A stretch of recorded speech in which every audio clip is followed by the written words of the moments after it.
आदित्याय सोमाय मंगलाय बुधाय च गुरुशुक्र शनिप्रस्य राहवे केतवे नमो नमः। ओम आदित्यादि नवग्रहाय नमः। प्रार्थना पूर्वक नमस्काराणि समर्पयामि। నమస్కారం చేసుకుంటూ ఉండండి అమ్మా.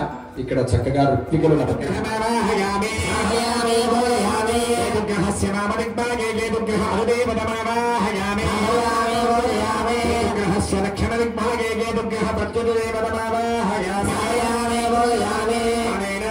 తొమ్మిది గ్రహాలకి విడివిడిగా మంత్రం పలికారు కదా.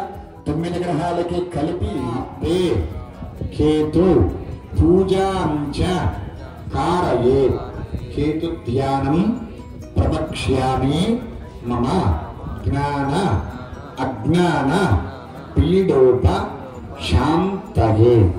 ఓం కేతుగ్రహాయ నమః. పిల్లలు మంచి ఉన్నతమైనటువంటి స్థితిలో ఉండాలి. విద్యపరంగా, ఉద్యోగపరంగా, వివాహపరంగా, భార్యాభర్తల దాంపత్యం పరంగా, సంతానపరంగా వారికి ఉన్నటువంటి సకల విధాలైనటువంటి ఇబ్బందులన్నీ కూడా నివారణ జరగాలి అంటే జాతకంలో ఈ రాహువు యొక్క అనుగ్రహం ఉండాలి. అటువంటి రాహువుకు సంబంధించిన ఆవాహన జరుగుతుంది. నమస్కారం చేసుకొని చెప్పండి. రాహు అరిష్టేతు సంప్రాప్తే రాహు పూజాంచ కారయే రాహు ధ్యానం ప్రవక్ష్యామి మమ చక్షుపీడోప శాంతయే. ఓం రాహుగ్రహాయ నమః.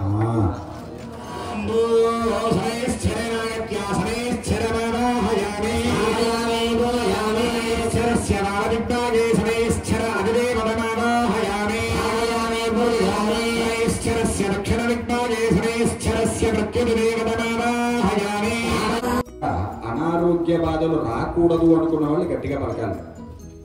చెప్పండి. శని అరిష్టేతు సంప్రాప్తే శని పూజాంచ కారయే శని ధ్యానం ప్రవక్ష్యామి మమ ప్రాణపీడోప శాంతయే. ఓం శనైశ్చరాయ నమః. శనీశ్వరుడు అని అనకూడదు. ఆయన 30 సంవత్సరాల ఆయుష్ ఉంటుంది. కానీ ఏదో ఒక కారణం చేత మధ్యలోనే కొంతమందికి ప్రాణాపాయ స్థితులు కలుగుతాయి. వాహనాల పరంగా ఇబ్బందులు కలగటం, అనుకోకుండా పెద్ద పెద్ద అనారోగ్య సమస్యలు కలగటం, ఇలాంటి ఇబ్బందులన్నీ కూడా సహజంగా కలుగుతూ ఉంటాయి. అలాంటి ఇబ్బందులన్నిటినీ కూడా నివారణ చేసేటువంటి గ్రహం శనీశ్వరుడు. అటువంటి శనీశ్వరుడి యొక్క ఆవాహన శుక్రగ్రహాయ నమః. ఓం శుక్రంతే అన్యజ్జురంతే అన్యజ్జహరోతే అహనే ఘోరివాసే. చెప్పండి. నమస్కారం చేసుకొని శుక్ర 100% ఆడవాళ్ళ గుంటే వినపడుతుంది, అనుమానమే లేదు.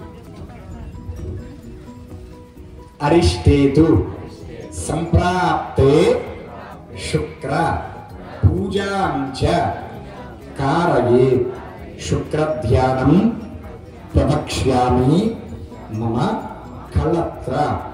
గట్టిగా పలకాలి మగవాళ్ళు. కళత్ర.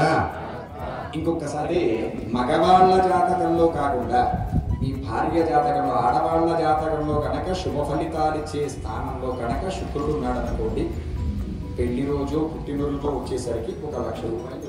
నవగ్రహాలలో 6వ గ్రహం శుక్రుడు. ఈ శుక్రుడికి సంబంధించినటువంటి ప్రత్యేకత ఏంటయ్యా అంటే భార్యకు సంబంధించిన గ్రహం. ఎవరికి సంబంధించిన గ్రహం అండి? భార్యకు సంబంధించిన గ్రహం. మగవాళ్ల జాతకంలో కనుక శుక్రుడు శుభ ఫలితాలు ఇచ్చే స్థానంలో ఉంటే మీ భార్య మిమ్మల్ని ఏమీ అడగకుండా ఉంటుంది. తెచ్చినవే మహాప్రసాదంగా భావించి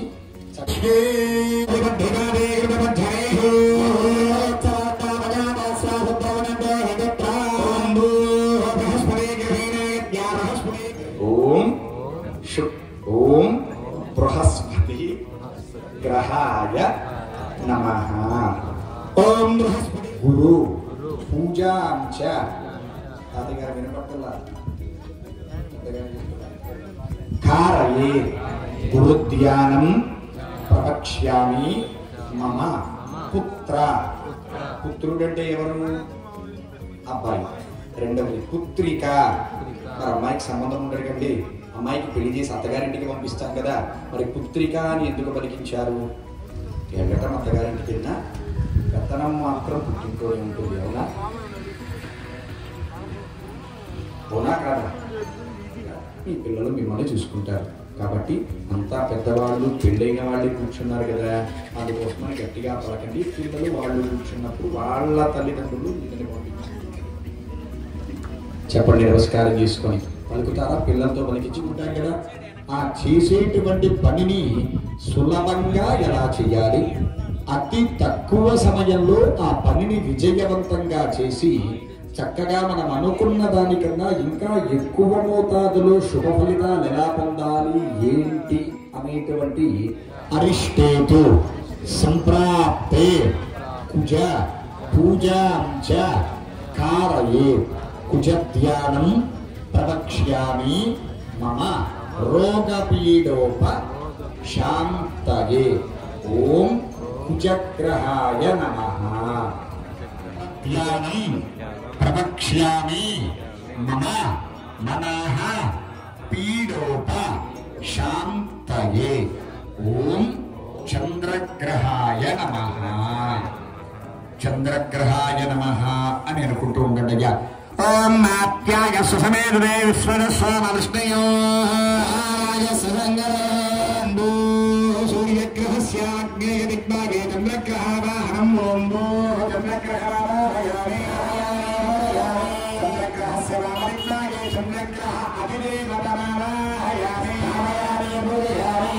గ్రహస్య దక్షిణదిగ్భాగే చంద్రగ్రహ ప్రత్యుదేవతమావాహయామి.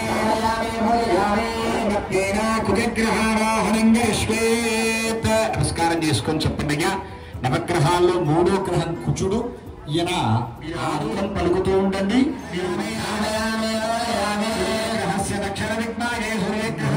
పూజ అక్కడ జరుగుతూ ఉంటుంది. సూర్యుడి మంత్రాన్ని మీతో పలికించాను. ఆ సూర్యుడి యొక్క ఆవాహన పూర్తయ్యేంత వరకు కూడా ఓం సూర్యగ్రహాయ నమః అని అనుకుంటూ ఉండండి.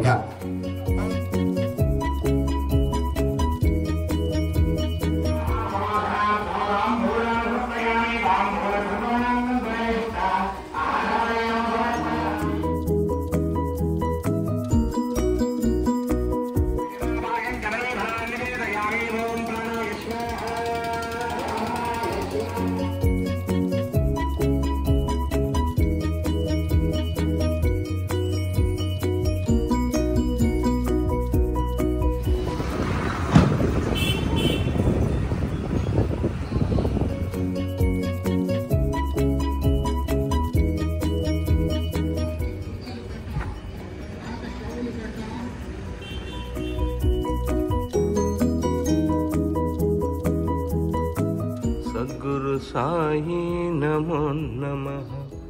ओम साई नमो नमः. श्री साई नमो नमः. जय जय.